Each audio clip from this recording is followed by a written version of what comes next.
कल बाबूलाल मरांडी दुमका आए थे और दुमका में जो पेट्रोल कांड हुआ है उसके पीड़िता के परिजन से मिले और उनसे सारी बातों की जानकारी ली।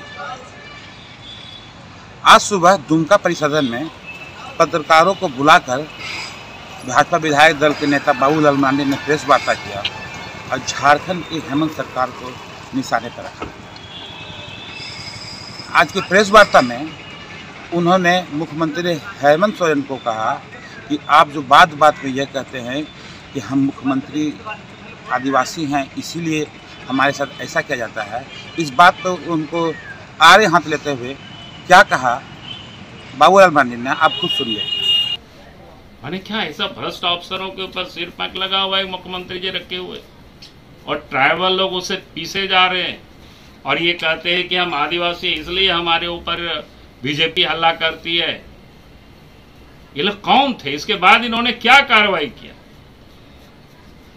इसलिए आज जो इस प्रदेश के मुख्यमंत्री है सिर्फ लुटेरा ही नहीं है, सिर्फ डकैत ही नहीं है, आदिवासी विरोधी भी है, संथाल विरोधी भी है, महिला विरोधी भी है। इसके राज्य में कहीं कोई सुरक्षित नहीं है। तो आज ये राज्य आज तो इसलिए मैं लोग बार बार कहते हैं कि भाई ऐसा मुख्यमंत्री को आप इस राज्य की सत्ता में बने रहने का कोई हक नहीं बनता है।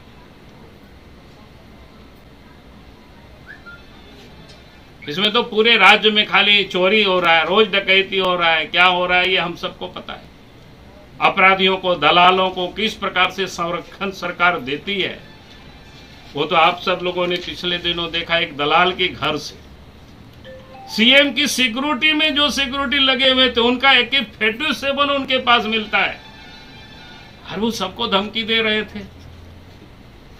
प्रेस विज्ञप्ति सरकार जारी करती है, सोशल मीडिया में कोई अगर इसका मुख्यमंत्री का नाम के साथ लोग जोड़ेंगे तो उसके ऊपर कार्रवाई करेंगे। भाई किसको आप धमकी दे रहे हैं? चोर उचक्का को पकड़ नहीं सकते, उसको तो मेहमानी करते हैं। उन दलालों को घर में बैठा करके अपना सिक्योरिटी उनके पास भेजते हैं उनकी सुरक्षा के लिए ताकि वो लोग वसूली कर सके। और यहां भी कौन नहीं जानता है कि नूर मुस्तफा प्रत्येक ट्रक से इलीगल जो पत्थर कोयला निकलती है 95,000 रुपया वसूल करता है। वो पैसा जाता कहां है?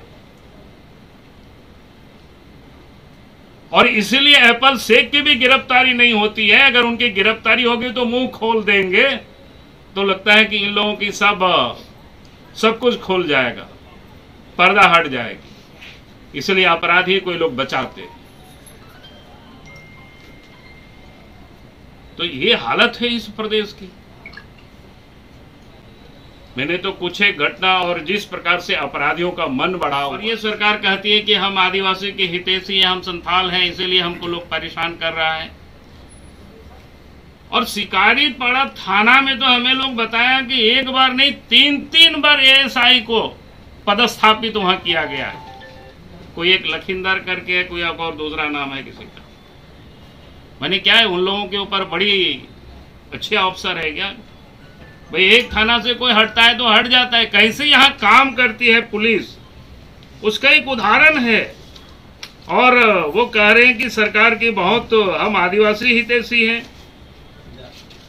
और तो और आप सब लोगों के ध्यान में भी होगा दुमका के SP ने पत्र लिखा है उप महानिरीक्षक को नूर मुस्तफा के बारे में, जो बाकी केसों का जो अनुसंधान और बाकी उसके रिपोर्ट या कार्रवाई के लिए जो कहा गया लेकिन उसका कोई अनुपालन नहीं।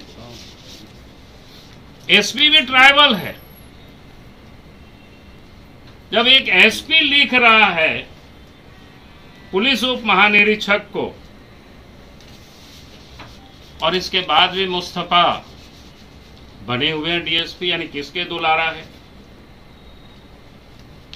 तो ये आप समझ सकते हो इसमें से कैसे आदिवासियों के साथ ये होता है।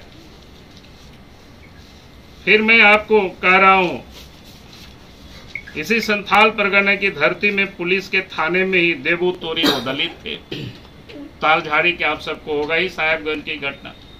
पुलिस ने 3 दिनों तक थाना में पीट करके उसको मार दिया और सदर हॉस्पिटल ले गया। देबू तोरी। भैया किसी को भी आप गिरफ्तार करते हैं तो क्या कहते हैं, कितना 48 घंटा से अधिक नहीं रख सकते थाना में, लेकिन उनको रखा। जब तक वो मरा नहीं तब तक थाना में रख करके पीटा। हमने उस समय भी कहा था कायदे से तो वहां के एसपी के ऊपर एफआईआर होनी चाहिए थी और कार्रवाई होनी चाहिए थी, लेकिन बचाया गया। जेल वहां के थानेदार उन सारे अफसरों को जाना चाहिए, लेकिन अभी तक मेरी जानकारी में नहीं है, सस्पेंड वगैरह कुछ हुआ है। वो भी दलित परिवार के थे।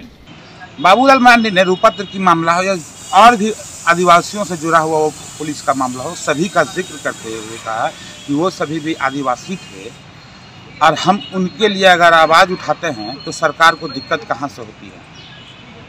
लगातार लाइव के लिए दुमका से रूपम किशोर सिंह।